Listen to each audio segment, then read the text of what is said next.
اعوذ باللہ من الشیطان الرجیم، بسم اللہ الرحمن الرحیم۔ شروع کرتا ہوں اللہ تعالیٰ کے نام سے جو بڑا مہربان اور نہایت رحم کرنے والا ہے۔ دعا ہے اللہ تعالیٰ ہم سب کو دین و دنیا کی کامیابیوں سے ہمکنار کرے۔ احباب، آپ کا دوست، آپ کا بھائی حکیم احمد رضا دیوان حاضر خدمت ہے۔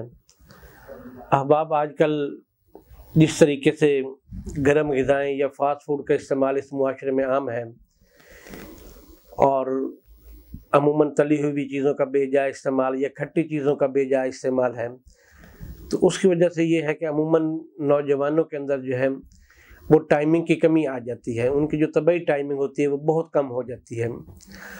اور دوسری بات یہ ہے کہ ٹائمنگ کم اس وجہ سے بھی بعض دفعہ ہو جاتی ہے کہ جب انسان کے اعضاء کے اندر سکیڑ پیدا ہوتا ہے یا جگر مثانے میں گرمی حد اعتدال سے زیادہ تجاوز کرتی ہے، یہ بندہ ہاتھ کا استعمال کرتا ہے تو اعصاب پر برے اثرات پڑتے ہیں، تو اس سے ٹائمنگ جو ہے انسان کی وہ بہت کم ہو جاتی ہے۔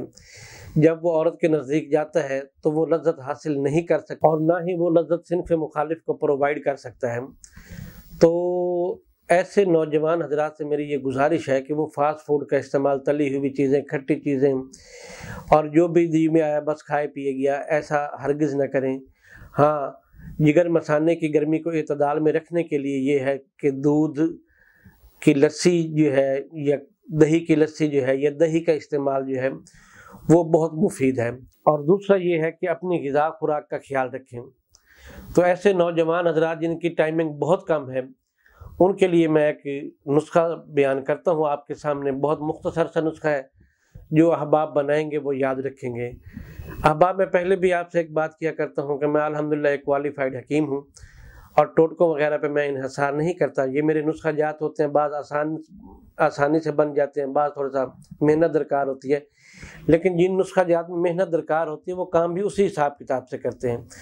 تو لہٰذا آپ کے سامنے میں آج میں ایک مختصر سا نسخہ رکھتا ہوں، انشاءاللہ تعالیٰ جو احباب بنائیں گے وہ یاد رکھیں گے۔ اناڑی آدمی بنانے کی کوشش نہ کریں۔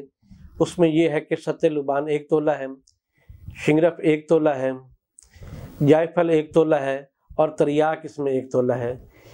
تو ان چاروں چیزوں کو کھرل کر کے شہد کے برابر گولی ذرا چنے سے کم مقدار میں بنا لیں اور 1 گولی جو ہے وہ خالی معدہ استعمال کریں، یا غذا اس وقت صحیح طریقے سے جزء بدن ہو چکی ہو نیم گرم دودھ سے استعمال کریں۔ انشاءاللہ تعالیٰ جو لوگ یہ بنائیں گے یاد رکھیں گے۔ اوکے، اللہ حافظ۔